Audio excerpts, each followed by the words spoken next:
Thank you for joining us for our October Ascend webinar. This month we have Stephen Hanlon, Director at the University of Wyoming Health and Bioscience Innovation Hub, and he'll be discussing the hub and how it fits into the bioscience ecosystem in Wyoming. The University of Wyoming is one of our academic partners at Ascend. Mr. Hanlon will go through his presentation, and then we'll leave about 10 minutes at the end of the presentation for questions. You can send them through the chat feature and we'll read them aloud. Thank you, Mr. Hanlon.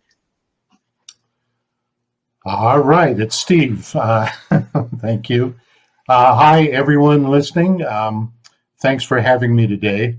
I really appreciate your time, and I always look forward to talking about the hub. I'd much rather be in a room where we could look at each other in the eyes and walk around and talk, but I'm sure we all would. But I guess this is the way we do sessions now, so we'll always make the best of it. Again, I appreciate your time and attention, and hopefully more comes from this. I'm really looking forward to potential collaboration and leveraging of resources within the Ascend network and all networks. So hopefully as we grow and learn about each other, there'll be lots of room for collaboration. The hub is associated with the University of Wyoming, primarily the main campus in Laramie, although we plan to operate statewide. Technically, you'll find us as part of the School of Pharmacy, but my office is here in Cheyenne, and that's where I'm speaking from, is Cheyenne, and looking at sunshine out the window after a little bit of snow the last couple of days. But I don't think winter is over yet.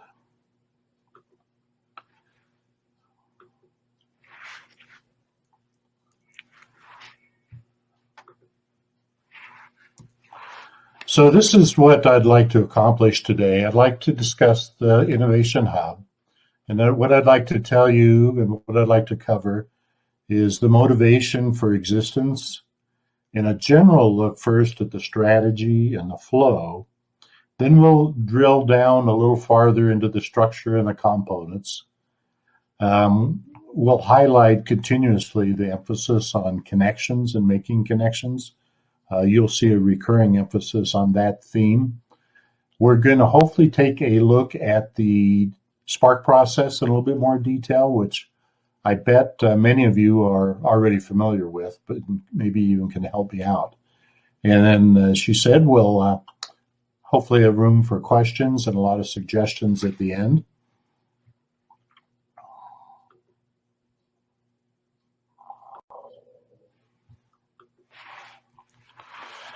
Where can I go in this state for help and information? You see that question at the top. I think most of us are used to hearing a tourist ask that question because they fundamentally believe they've left civilization behind and need help. But in this case, where can I go in this state for help and information? That question came from an entrepreneur confused by where to go for help within the state on the various aspects of a device startup here in Wyoming. And the question was directed to Dean Kruger, University, and then also virtually several times to develop operating concepts for the Innovation Hub. He also started talking with Spark Global and Spark Stanford people in parallel. And eventually a proposal was generated and forwarded, very nice document. And I believe this is where my history probably gets a little fuzzy, but the proposal was forwarded to Wyoming's Endow Group. It did receive support. Nobody was against it, but it did not get clear funding out of that submittal. The VP of Research at the university certainly endorsed the hub concept and supported joining Spark Global. And in early 2020, the hub director did come on board, and then detailed planning and support activity began. So clearly that's when we were able to really get going and start moving. And Actually, our own Victoria Bryant was instrumental in getting this director position staffed and going. So thanks to her once again. I'm seeing on the chat that a few people froze, so I'm going to wait just a minute and see if we're doing okay here. It looks like everybody is reconnected.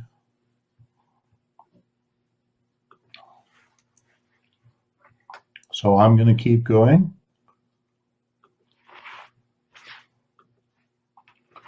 So we're focused, the hub is focused on a bioscience ecosystem. What is that? I bet many of you have a better definition than I can do, but our definition of an ecosystem, it's defined by people, companies, knowledge, knowing where to go, who to go to, a network of support and advice, all in the bioscience area and within the state. What we want to do is add value in the bioscience area. We're going to stay focused, even though it is a broad area, admittedly. We want to add value to projects, people that want to do projects and that need help. So we want to connect entrepreneurs to, it could be resources, could be funding, certainly advisors, maybe facilities, and in some cases to management of their project, assistance with management in one way or the other. We plan to leverage the expertise in science, engineering, and business that does exist here. We want to use Wyoming facilities. There's clinical resources and venture funds we'll talk about. There are hub advisors, and there are existing bioscience companies. And there's, as I've learned over the past couple of months, there's quite a few existing state support resources that can be tapped. So the strategy behind these objectives, we simply want to sponsor projects that grow into companies.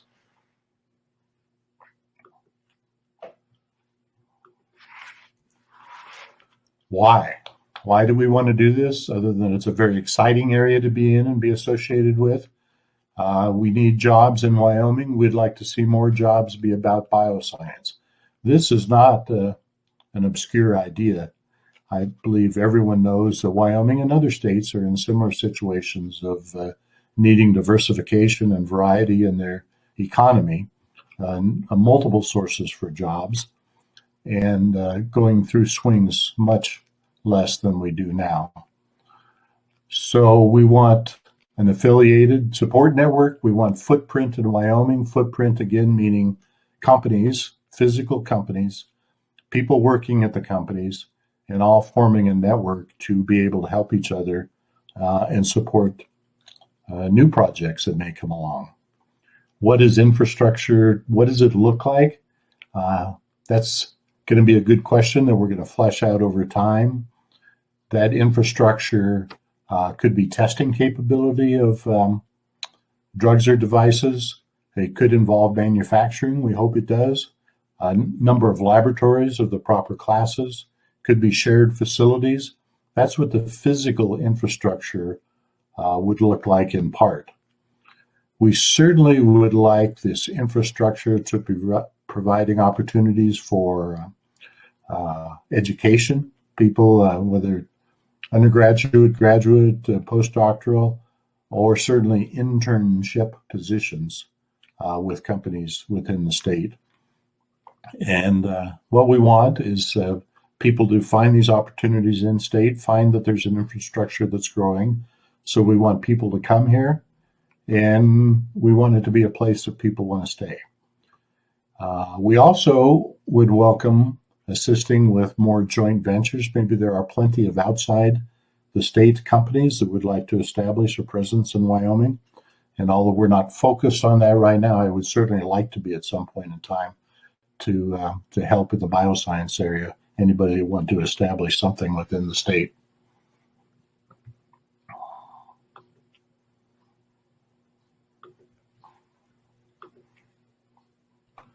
I see something about losing the voice, but I think I'm going to go on. I think we're okay. Many of you know the trials and tribulations that you face in bioscience when you have a startup There's quite a bit of specialized equipment, specialized laboratories that are needed right off the bat. You need access to these.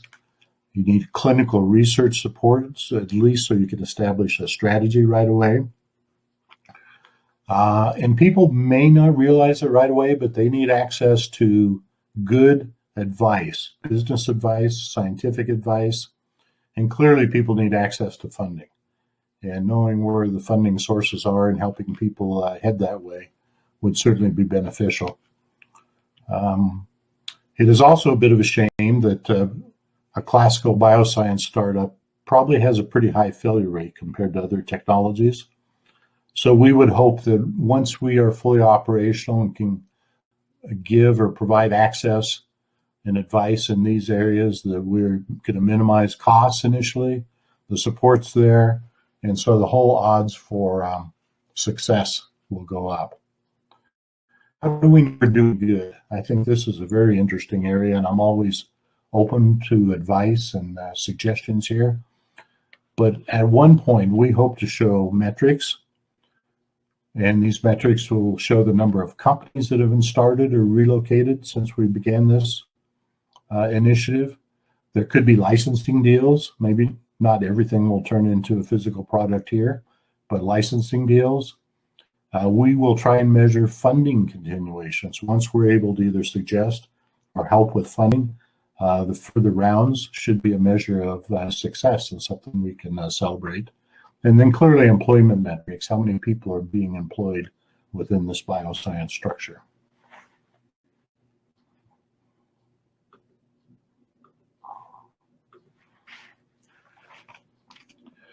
Why Wyoming for an ecosystem of the kind that I'm talking about here? We want to be known as an innovator, quite frankly. I'm reading a little red sign on my screen here. So the video, I'm not sure you're seeing the slides or the video. I will continue and watch the chat. We do have a strong university here. It is active statewide. The university has its own footprint all over the state. Thanks, Victoria. We see the slides. Good. And the university has good capabilities in some key areas to bioscience. One thing that clearly lacks that I guess would make us stronger is access to a medical school campus that's right on site there in Laramie or Casper or wherever. But there's several programs that the university has put together to try and make up for this, and we will go on without that medical school campus for some time. Clearly, though, and this is one message I have for people, and I hope it's this way in your various states, most of the people in the state understand that we need to make progress in other areas other than energy. So clearly, there's a lot of support. It exists for business growth in different areas. It exists for a diversified economy, and certainly for retention and growth in employment. Nobody argues against it. Maybe you wouldn't expect it to. I wasn't sure what to find. So even though people may not know exactly what to do and what to do about tax structures and things, the support certainly exists for this kind of initiative, in addition to the strength of the university within the state.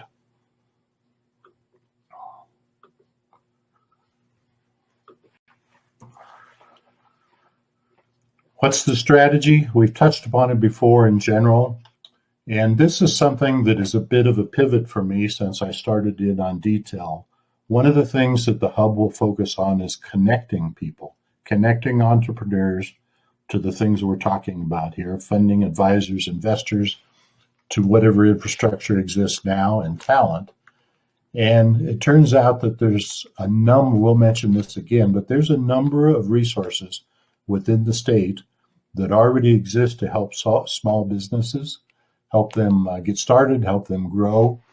And really, it's a matter of making sure people are aware of these various resources.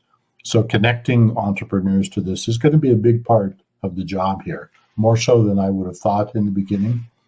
And clearly, we want to keep growing the entrepreneurial system. Remember, one of the basic tenets of the strategy is we want to support projects that grow into companies. So in many cases, we're going to guide entrepreneurs to existing programs or existing resources. I probably will repeat this a couple times, and this is especially for any in-state folks listening at the moment. But we in the Hub do not intend to duplicate any resources that already exist and are already very capable of helping people within the state. We simply want to guide people and make sure they're aware of their existence, but we don't intend to duplicate anything. Another way the Hub strategy will be supported is by looking at proposals, proposals for funding or support, especially into the Spark program. And we'll get into the Spark program a little bit more, but we want to guide entrance of projects into that. And you'll hear a little bit more about this, but we want to be able to guide entrepreneurs to the venture capital fund, getting underway now, or Dr. Gee's Living Laboratory, if that's the appropriate place. And we want to manage and advance projects. I don't want that to sound like we're here to help you manage your project or manage it for you, but we're finding people need some help, welcome some help in the whole aspect of moving things along. So we're going to be prepared to do that. So again, what we want to do is connect and guide. We want to entertain proposals and vet proposals for the various programs or channels in the Hub, direct, and then we want to, in all of this, be supporting projects. What have we done so far in a few months? An example of things that we've been involved in, just a couple quick examples. We've participated in a program to get ventilator training and supply within the state. Many people are working on this, not just in the Hub itself, but it was good to be able to be part of that, and a very high need at one point in time. Also, we've been associated with a program that had access to a less addictive opioid, and with the desire to possibly create a distribution center within the state. So these are big, important programs that we were suddenly involved with, and gratifying to be associated with those people in those programs.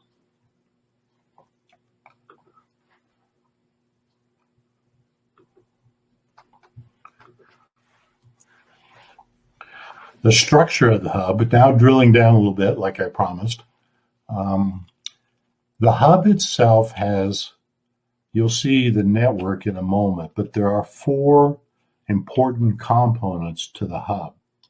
And we'll go over these a couple times, but one of them is the entire Spark Wyoming process. And that's a set of tools, a set of processes. It's collaboration with Spark Global and Spark Stanford. And the mission, the motivation of Spark, as you may know, is to take laboratory-based projects, take science, and try and convert within a fairly short time frame actually into products and licensing ideas, translation projects they are. So clearly none of us have anything against basic research or long-range research, but the Spark program concentrates on those things that need help exiting from a pure lab standpoint, pure research, and look like they can be products soon in one way or another. So that's one component of the Hub. Another one that, like I said, is under development and making nice progress toward being a real is the Venture Capital Fund. This is a private fund, and it's in a pretty classical venture capital model, but it will be focused in Wyoming and focused on human and animal health startup biotech companies. So they are a critical component of the Hub. Also, the Innovation Living Laboratory, I mentioned this, Dr. Geese, it's a private company, but it's focused on conducting clinical trials in much more efficient ways, and also particularly maybe practice innovation. So he has a network that he can call upon to accomplish these things, maybe in a virtual manner and maybe using artificial intelligence and machine learning and a number of things that he's very interested and an expert on. And finally, the fourth element is the Hub BioConnect. This is a little bit of a catch-all. We expect to have programs come in that aren't really ready for Spark, nor are they ready for the venture fund, and maybe not ready for the living laboratory, but we want to help and support anyhow. These are entrepreneurial projects, not ready for the others, but we have the same set of resources to draw upon, so we want to be able to bring them in and help. So more on these in the next slides.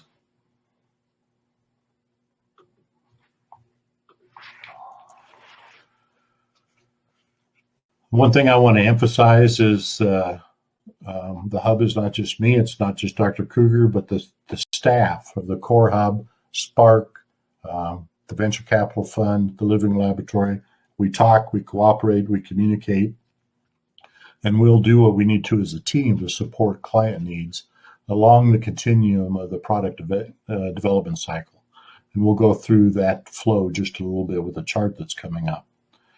We also, in the Hub structure, have a board of advisors, and this has individuals on it who already have experience or expertise in business, biotech, health, and we can draw upon them, and we certainly have in developing the Hub concept and also setting things up in the past few months.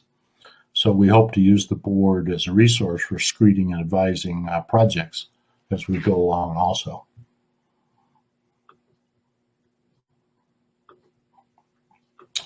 So here is the chart I promised you, and hopefully it's not too much of an eye chart. There's more hours in developing these charts than I would have ever guessed also. But this is the one key chart that should explain researchers. It's projects of some kind. It's in drugs, could be ag biotech, medical devices, it could be health services of some kind, monitoring, or entrepreneurial projects in the same areas. These are inputs. The Hub itself is here, and I mentioned the outputs that we want to see, measure, and be able to show in the near future. Jobs, positions for interns, joint ventures, the footprint I talked about, and the infrastructure and the footprint. So inputs, these are the outputs we want to see. The Hub itself is represented by this wheel. It has the four components I mentioned. Spark Wyoming is a process. We're part of the Spark Global Network. And this is a set of tools and processes we really want to help projects with as we go along. Down here is a Ride for Aid. It's the Venture Capital Fund that Dana Jane is organizing. There's several components to this. She is very supportive of education and sponsors in seminars, that type of thing, in addition to classical equity funding. This is the Living Lab I talked to you about here, and then the BioConnect. So the Hub has these four equal communicating, cooperating components to it. But here's the part that I mentioned that we are going to make a bigger aspect of the Hub, a bigger one than I thought was available to us. There are a number of entities in the state that we can call upon are very willing to help in these processes. Most of these are oriented toward general entrepreneurs. Could be any technology. There may be technology agnostic. We want to be able to use the resources within these entities to focus on the bioscience aspects clearly.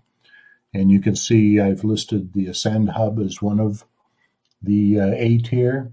But examples are we have great assistance to provide people in doing SBIR grants. And this is our advisors and the companies that already exist. This is the incubation, the labs, that there's 3 of them in the state and recently rebranded as Impact 307. But this is quite the powerful infrastructure that has several companies under its umbrella right now and startups, and we're working closely with them. The Wyoming Business Council is something that we will hear from, but also we'll draw upon those resources.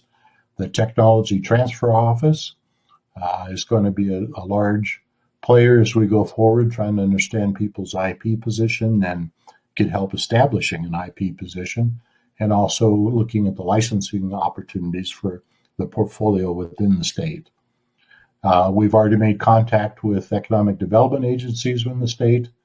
And then, of course, a large resource for us will be the existing labs, science and engineering labs, that will either be sponsoring research in, supporting research and product development, or cooperating with space and equipment that's available. So hopefully, and we'll have to look at the questions later, but this slide should be the essence of what the hub is. Want to establish an ecosystem. We have inputs, project inputs. We see what we want to do with them. We have these four components. We have these people to draw upon. And so we can see a project possibly coming in, a research project, and maybe it is ready for Spark. So we'll help it with the Spark tools and the Spark process for a period of time. Maybe in that they'll be ready to do some preclinical or clinical work that Alan can help with here in the living labs. And then maybe it's ready for venture capital funding, for equity funding here. So you can see flows coming in. We've probably used a number of things out here. The project matures. It may go through here, then to here, and then the output is an established company, small and growing here. And you can see how these flows may go all different directions if you think of it from a data flow type of diagram.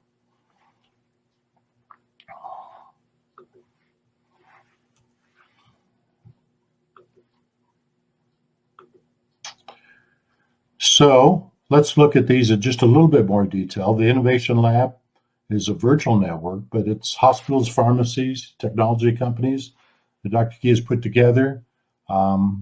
There is a website that explains it better than I'm doing quickly, orally right now. And you can get to it either directly or on the Hub website, which is right here. There's also a method to get to this website and learn a little bit more about that component. The investment firm is Ride for Aid Ventures, and it's primarily centered in Casper, but is willing to support things throughout the state. It wants to look at things that will, again, conform to the same type of goals that we talked about earlier: economic revitalization, diversification, and bioscience is clearly a focus of theirs in the beginning.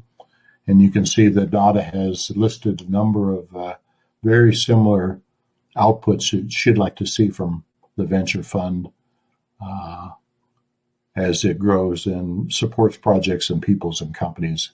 Nada Jane is the managing director, who's well equipped. She's experienced in the bio area, has a PhD, but also has a JD, and is and pretty sharp on patents, we've discovered. So it is nice working with Nada.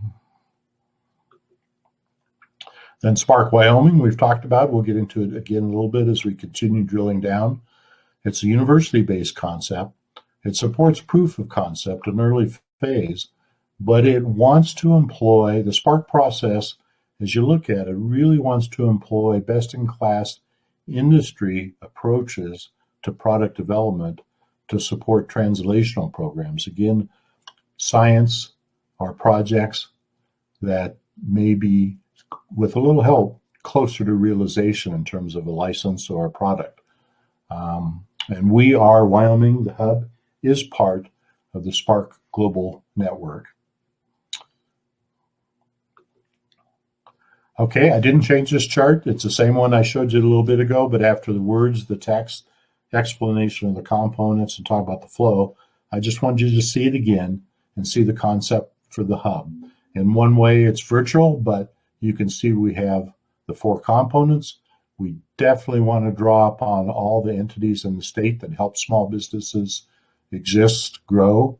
We want to take projects in, provide them the best opportunities for help within the hub, and spit it out for these kinds of results. Spark Wyoming. Um, I think if you're into Spark, you know that translation is a big part of it. It's kind of a key mission. And there's a lot of emphasis you could pick out. There's emphasis on education, mentorship, and in Spark Stanford's case, there's financial support. But education, mentorship, tools, that type of thing is a big aspect of becoming part of the Spark programs. They carefully select. There's a emphasis on selection of high quality projects. These have to be based, of course, on excellent science, an unmet need, hopefully clear differentiation upon success, but then using what some of us would call industry best in class techniques to make sure that progress is being made. The operating model is you create project strategies through proposals, and there's templates to understand the profile of the target product, and these are monitored periodically through presentations and through mentor and advisor visits. There's a strong emphasis on project management. I particularly appreciate that one, having been in the mode of trying to move projects through companies for years and years and years. And not that good science always needs this, but project management to get to a particular outcome in a particular time can usually benefit from project management discipline. A strong emphasis on advisors, funding if available. And there's the kind of things that funding can be used for. It's what I would call direct expenses. A strong emphasis on identifying education opportunities. And Spark will have, as we get going with Spark, there'll be a strong emphasis on assistance from the Technology Transfer Office, but also external legal sources and external regulatory resources. I think that's all I'll speak about that one. Process overview, we don't need to get into too much detail on this, but process is teams submit proposals. These can be from faculty, postgrad students. The proposals are more in the form of a pitch deck supplied through the portal. There'll be a minimum review, but one of the key things is there could be an advisory board that looks at the proposals. This could be the advisory board on the hub, but it probably will be bolstered by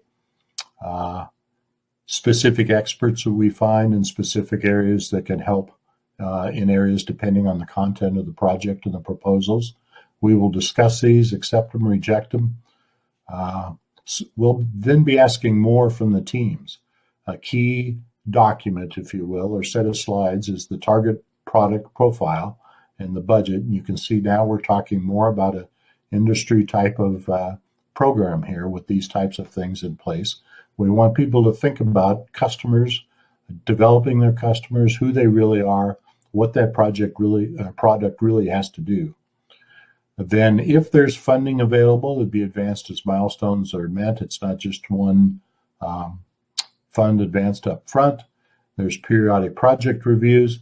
And this last one, I've left this line on here. We anticipated that what we wanted to do is fund a team for 1 year at $50,000 max. And if they met milestones, made progress, they could be eligible for a second year of funding. But I don't want to lead anybody astray. We don't have funding for this right now. I'm still looking for funding.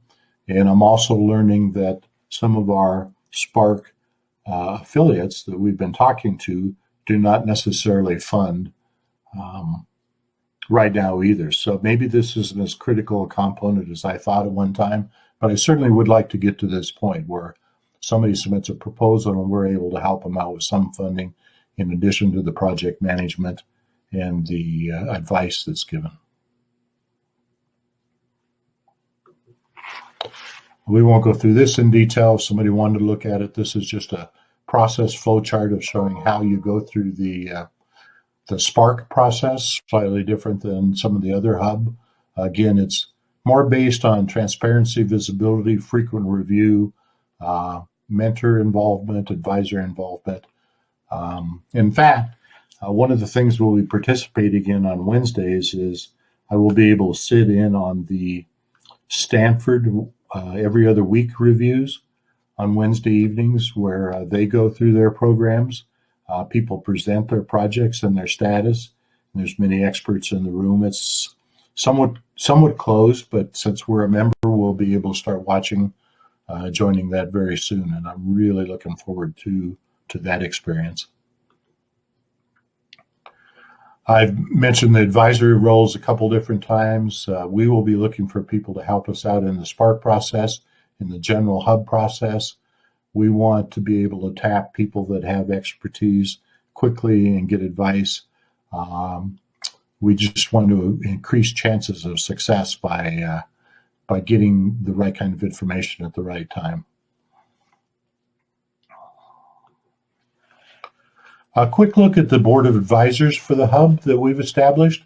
This is our more or less permanent senior board of advisors.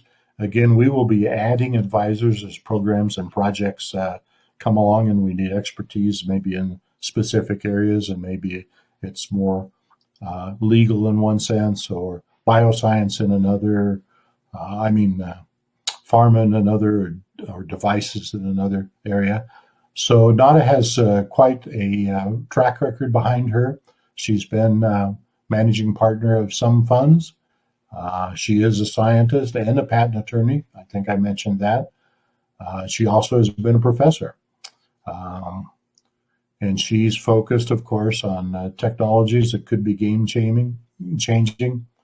And she definitely has industry background and involvement, that type of thing. So we're happy to have her. Again, she's mostly centered in Casper right now for the fund. The fund is getting underway, and we'll be hearing more and more about that over time. So this will be a Wyoming-based venture capital fund, primarily for the bioscience. So that's a very exciting thing. And I'll remember they're one of the 4 components of the hub. So really nice to see. Another advisor is Alan Gee, of course, who has the he's the director of the Living Lab and a neurologist, very well focused on physician services, and provided good advice already, and we'll be tasking him with more here soon. Chris Tice is an entrepreneur up in living in Jackson right now. He's another Wyoming native. He does have experience in the health industry, and he'll be able to help us out in this area as we go along and need advice. Irene, Dr. Griswold Prenner, is also experienced founder of small companies. Currently is founder of Nitrome in another company, and has agreed to help us as we request, as we look at programs in the hub and the way the hub operates.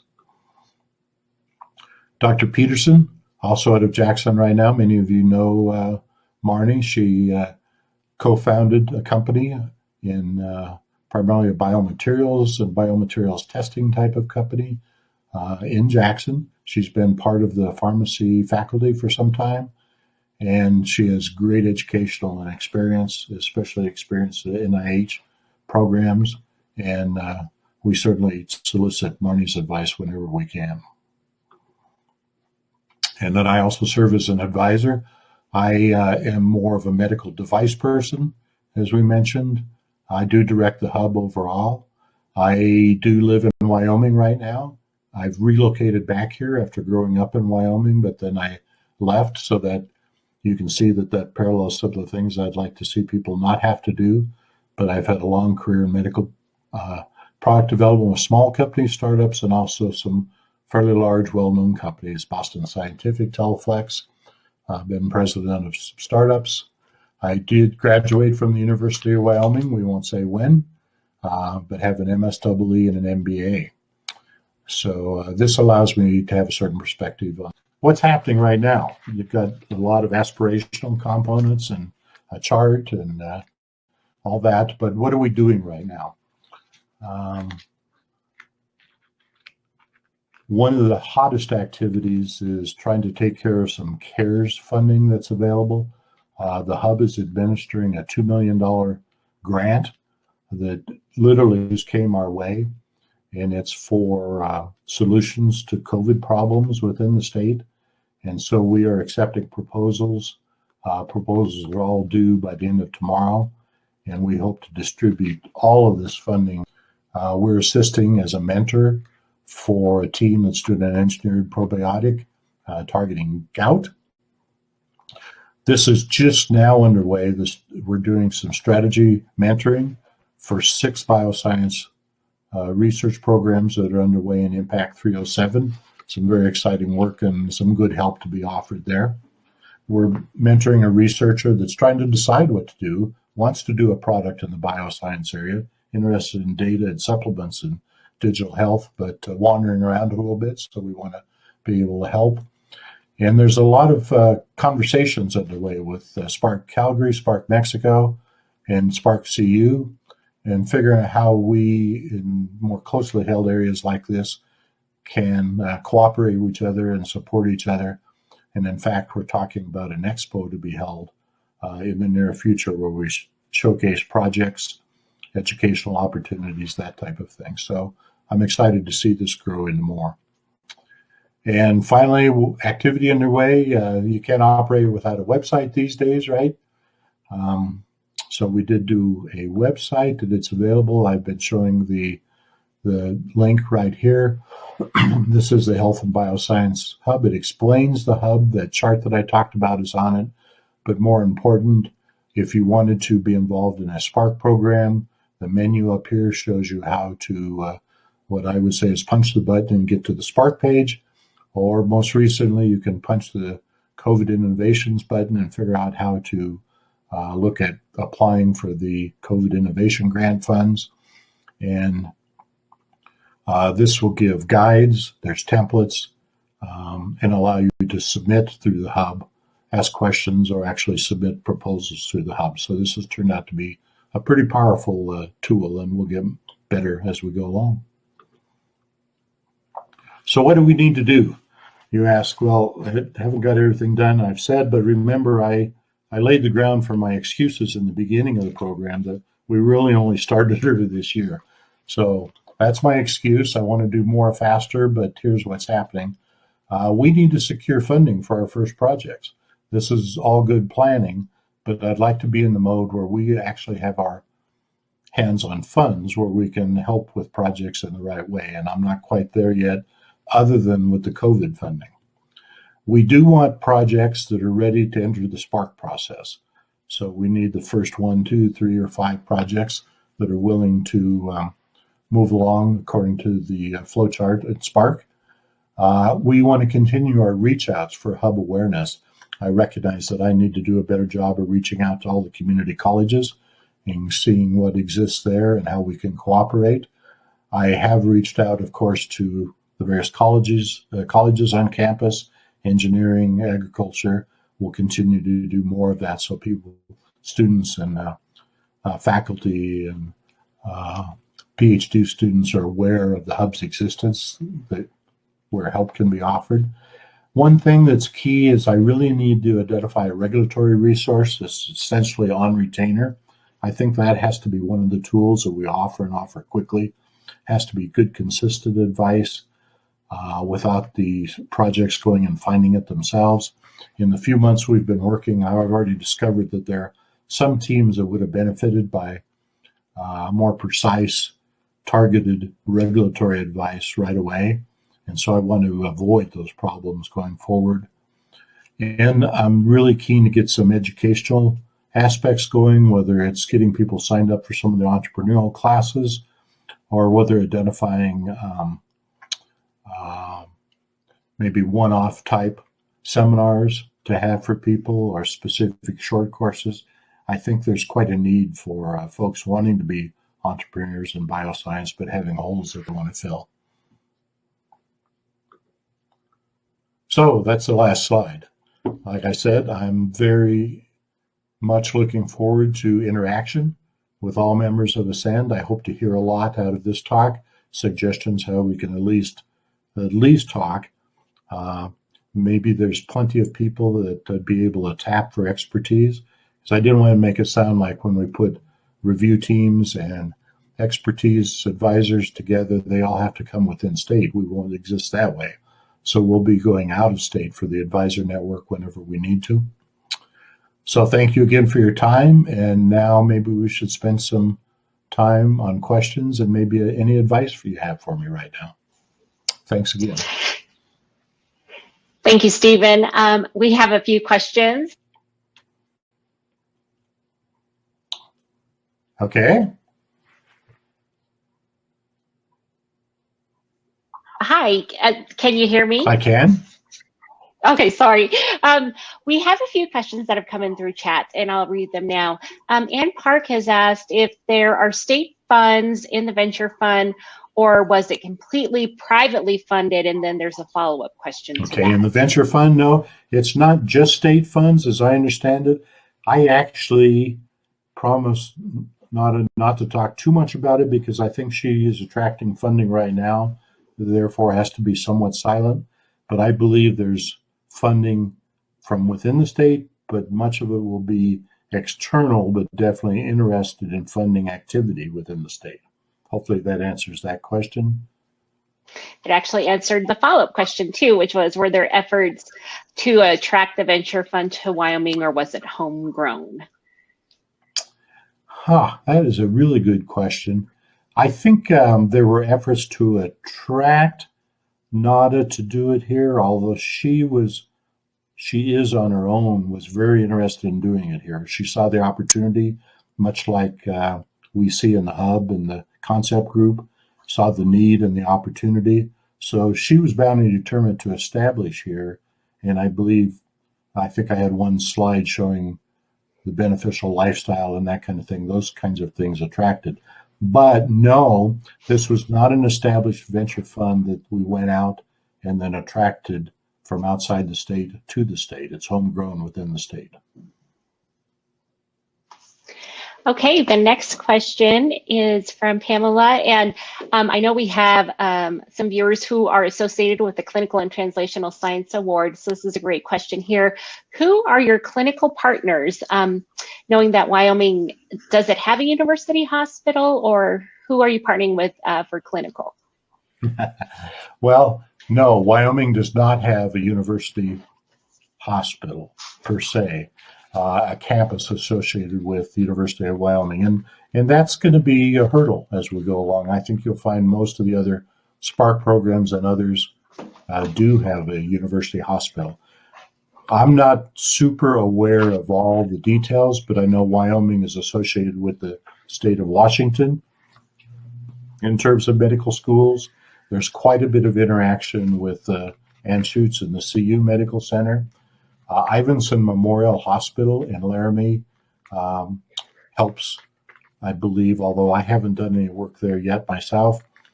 And also the medical center in Casper is standing willing to do clinical work and be a clinical partner.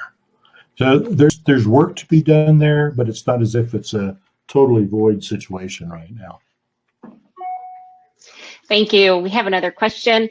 Have you engaged with a mentor network as part of your project management? Do you supply mentors for the innovators that you're working with? Yes, we will and do. One of the first ones we supplied was myself to the gout team, as I mentioned, but we are ready to pick up other mentors and apply them to teams here soon. Again, hopefully I heard that question right and answered that right. But we want to have a fully established mentor network as we move along so that it's easy to email or pick up the phone and pick a mentor for somebody. Right now, we're building that mentor network, but we do have enough to grab some people and use them as a resource as we go along. Thank you. Another question from chat. You mentioned human and animal biotech startups as in scope for the hub. How about plant biotech? Well, I want to say yes to that because I don't want to say no to anything. I think we would definitely entertain a proposal in the plant biotech area. I'm not quite sure what an example would be, but my answer to that is that would not be dismissed at the moment, no. Great. Those are all the questions we have in chat. I'll let everyone kind of think for a few seconds here to see if something comes to mind. But in the meantime, I want to let everyone know that we did share the PowerPoint presentation, and this will be made available on the Ascend website beginning on Monday. And if you registered, you'll receive a notice when the recording is available. Okay, without any further questions, I'd like to thank you, Stephen Hanlon, joining us today and providing information on how you're really making a mark in Wyoming with your hub. A great question came in just now. Is Spark just open to University of Wyoming personnel? That's another one where I want to say no, not strictly speaking. I think somebody has to be willing to operate within Wyoming, though, and have an output that is going to be Wyoming based. In other words, we in Wyoming don't envision sponsoring a project external to the state that stays external, and the output of the program is not within Wyoming. So there's got to be some connection, some hope for the future, some connection there that makes it viable for our Hub Spark program. Great, thank you. All right, and also you'll see on the slides, and probably have it elsewhere, is my email and phone. Please reach out if you have questions, suggestions, interested in serving as advisor, have program suggestions. I'd love to hear from you, and thanks again for listening today. Thank you. So thanks for joining our October Ascend webinar, and a big thanks to our presenter, Stephen Hanlon. The recording, like I said, for this webinar will be on the Ascend website, ascendhub.org, next Monday, and you'll also receive a notification through an email.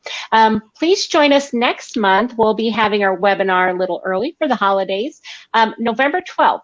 We'll be bringing you a webinar on SBIR STTR Phase 2 proposals presented by Del Mackey from New Mexico State University and their SBIR Accelerator Hub.